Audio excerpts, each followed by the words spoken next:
comment down below so that you can be eligible for cash giveaways. The algorithm will choose you at random, and we need to have you in the comments down below. Otherwise, if we don't know who you are, we can't give you away. Not give you away. We don't give you away, but we do give away to those that are eligible some cash. So comment down below if you want a chance at the cash. Hit the notification bell somewhere over there and subscribe if you haven't already. More to come.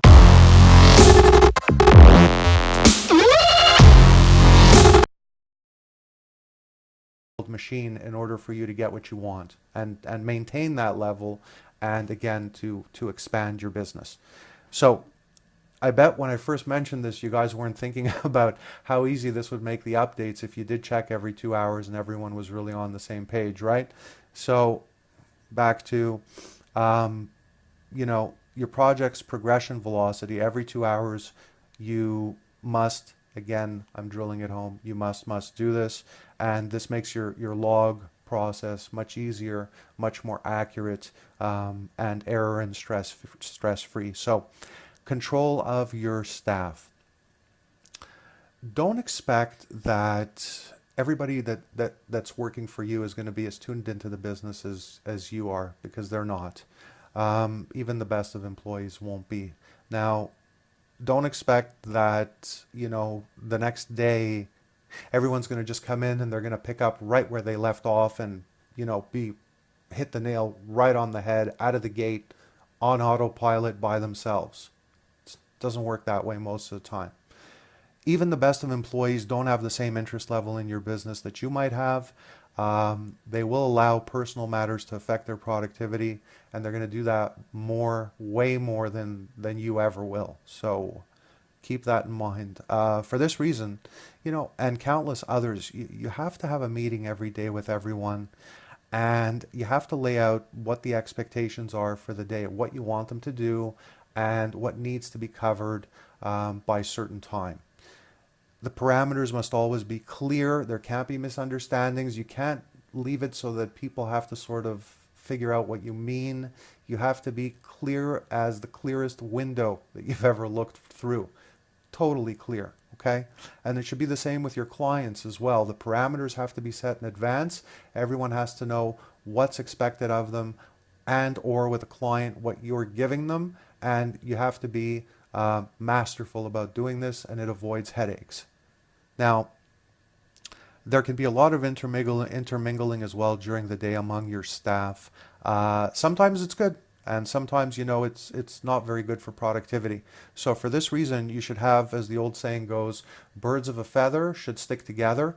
And your sales office should be locked away, meaning that sales can't look at or talk to techs, and vice versa. You want to keep them separate the office, and make sure that everyone's not doing those two functions of the business together or communicating together during the day. And, excuse me, if you don't do this, you know, the old curiosity killed the cat is going to reign supreme. You know that saying, I'm sure. And this is going to hurt your productivity velocity as well as lead to mistakes and losses. Remember, I bring up a lot of negatives, but these are the negatives that, because of all these methodologies, you're never going to experience these negatives. That's the whole purpose of this, is to erase these instances before they even have a chance to come to any type of fruition. Now, you need to be consistent with: be fair, be firm, be fun. 3 most important things as a leader and when you're managing and motivating people: fair, firm, fun. And you need to know when to be each of those. If you master those 3 things, you're going to motivate your staff into being more productive than most. The same staff can move mountains or crash and burn and be completely useless depending on who leads them. And you know, true leaders, they bring their staff to a much higher level by possessing a mastery of, really, the foundation is those 3 things. And when it comes to motivating their people, and again, more than worth mentioning again, so be fair, be firm, be fun. Fair, firm, fun, and you have it made. Now, when you've mastered this, your mere presence in the office, you have days where just your presence, you won't even have to say anything when you walk in, will elevate everybody to a higher level, and you'll juice up your staff and juice up your productivity. And, you know, when done first, what you're dying to do last you really can benefit. And I want to talk about that next. What you want to do last, do first, always. And your staff has to be the same way. It applies to you, it applies to your staff, it applies to potential new hires. And there's good reason for this. And it's that, the number one killer of productivity velocity is actually stress. Stress is what kills it. And one of the main anyway. When you're preoccupied with things, the things that you need to get done, they kind of suffer, and they suffer greatly. And of course, it's impossible for you to erase from your staff's mind everything that could possibly distract them, but you have to embrace what is possible and under your complete control. So anything that you can influence and affect, take care of it, because you can't do everything. But the things you can do, you want to be all over them, relentlessly all over them. And this will offset the former and ensure that they have the best day possible at their office for your benefit as well and their benefit as well. It's a collective effort, okay? So anything that involved the most work and the highest level of concentration must be done first thing in the day, right away. And if your business is like most, it means that that starting gun, that bang, is at 9 a.m. and you guys are out of the gate. So you want to let your staff know this before you hire them. It's really important. If they're not on the same page, if they don't like this type of culture, don't hire them. Don't do it. Even if they say they are, but they look like they're reaching, they're trying to tell you what you want to hear, but they're uncomfortable. Don't do it. It'll come back to bite you and hurt your business, and it'll hurt morale with everybody else also. So there's no other way to put that. Now, the things that you love to do last or never, the ones that cause you the most stress, angst, turmoil, a must to do first. Again, I'm driving it home, but it's necessary. This one simple move will add, on the monetary scale, money-wise, tens of thousands, hundreds of thousands, or millions, depending on the size of the business. It has a huge, huge impact. And again, it's already in the PDF. So depending on your structure, if you just open the business, it'll be lower end. If you're established, this can go into the hundreds of thousands or even the millions. Now, what you're doing has the effect of allowing someone to run a marathon in a fast forward meaning. So the elation of crossing the finish line actually comes first, right? Because when you get the tough stuff out of the way, it's a relief. So when you give that relief first, it's a cool thing because the rest of the race feels like a breeze, right? Because it's all out of the way. Everything else is light lifting. Make sense? So the energy level in your office is going to be supercharged at this point because of that process, due to getting these things no one wants to do out of the way at the start of the day. So like I just said, when the heavy lifting is gone, it makes everything else feel like a feather. And if you do not do this, your staff is going to spend more time during the day mentally annihilating themselves. And along with this, your profit velocity is going to go down the drain. I've seen this in the past decades many, many times with companies that I used to go in and help and consult and mentor and coach and motivate their teams. These are all common things. And even in companies that were doing 30, 40, $1,000 a week in sales. Eliminating these things can double the sales and more. Just these simple things. So big negative contributor, but a silent killer. Want to get into that. A lot of firms try to do what I refer to as they do these little component hires. It's like little box hires.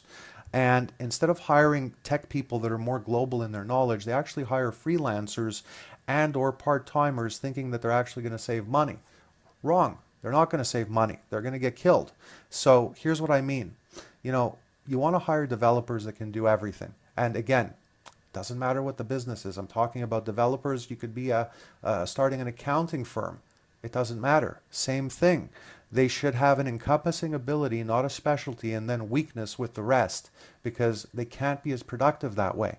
You want to not do that. You want to really not do, in most cases, you want to not do what most people and what most companies do, not just in business, but in life. If you do what the population, the preponderance, if you do what they don't do, you'll be better off. So You want to have one person working on each project or projects, meaning that if your firm is still small, then of course you're not going to have one person working on one project at a time.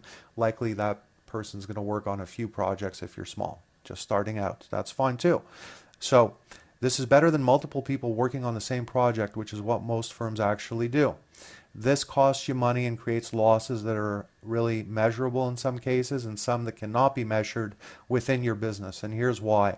When multiple people have their hands on a project, they need to stop and communicate with each other. They need to do it extremely often as well to ensure that everyone's actually on the same page. And this eats up a tremendous, tremendous amount of time, folks. The debates that ensue if they disagree on matters at hand also damage the productivity velocity. And even if they affirm that they're on the same page at that very moment, the natural pattern is what comes next. You know what comes next, right? So the natural pattern after agreeing on being on the same page at this moment is the chatter of what comes next. Different people have different ways of doing things. They have different ways of thinking and looking at things. Things need to be done on the fly and they need to act on the fly. So with all these interruptions, you actually break the productivity velocity because the person can lose their momentum, lose track, they get interrupted, they forget something or they make a mistake, and it costs you. You want that momentum to keep going. Let people do what they do well. When they're on a roll, leave them alone. There's such a thing as, right place, right time. Every 2 hours, check on projects. The beginning of the day is a meeting, but you don't want to have everybody just massing together and having a whole conversation about all kinds of things, many, many times throughout the day. So momentum is not maximized, but is quite often derailed with multiple people working on the same project. Again, the natural pattern after agreeing they're on the same page at the present moment is the chatter of, remember, what comes next. So then you must also keep watch every 2 hours to keep all in line, as I said before.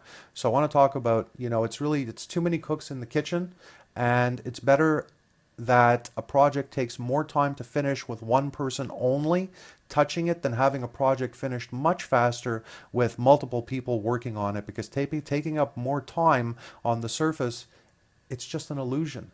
That's all it's not reality. Statistically, you're going to end up with more lost time and revenue due to mistakes and revenue lost due to mistakes and a lot of communication breakdowns. So the one person only that is working the project or projects is going to be more profitable at the end of the year for you, your clients, everyone involved. You're going to get better value, better work.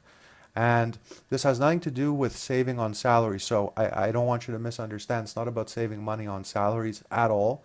This structure would be used even if there were 200 employees, 500, 1,000 employees. This is the best structure to use, bar none. Every time comes out on top. And so now back to managing and squashing the stress that can mount on your staff. And yes, this again is another control mechanism. So be considerate, and you got to be considerate. You got to be fair. Choose a location that's helpful to people that will work for you. You ever notice the massive companies, Google, Facebook, to name a couple, they're like a big city. It's a huge campus and they have all kinds of things going on there. The reason they do it is to make it easy for people to be more productive and cut their running around. So be close to public transportation, to the subway, be close to a gym so that people that work out can do that easily.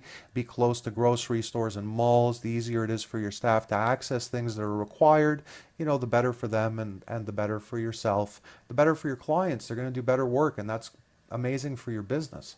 So if they need to run a marathon or, like I was saying, or take public transport, add hours to their day to take care of personal errands and go back and forth, this impacts their stress level, their performance, and of course, your business. So if they need to take an extra hour a day and more to commute, it's not a good thing. It's unnecessary. So the easier it is to work somewhere where it's better for the staff, better for the company collectively. It's much more pleasant, the atmosphere, people are happier. It's much more fun. Again, alleviates stress. So a lot of obvious things are overlooked or just ignored a lot of the time. And it's never going to be, one thing, one component that's going to give you complete control. It's going to be many, many, many little things that are massive things, but all just pushed together that create that force, that driving force of control that makes everyone prosper. Yourself, your employees, and your clients. Now, you don't want to be a tyrant. That's the wrong way, and you should not be getting that from this at all. But I want to mention it anyways because there's no longevity in being a tyrant, and it'll take you down quick. Now, your staff is going to respect and appreciate and look up to you when you master all these components in this control module. That's for sure. Lastly, even if the budget's very, very small, you know, once a week, twice a week, take everybody out for lunch, for dinner. You know, don't, excuse me, it's the sneeze that didn't happen. Okay.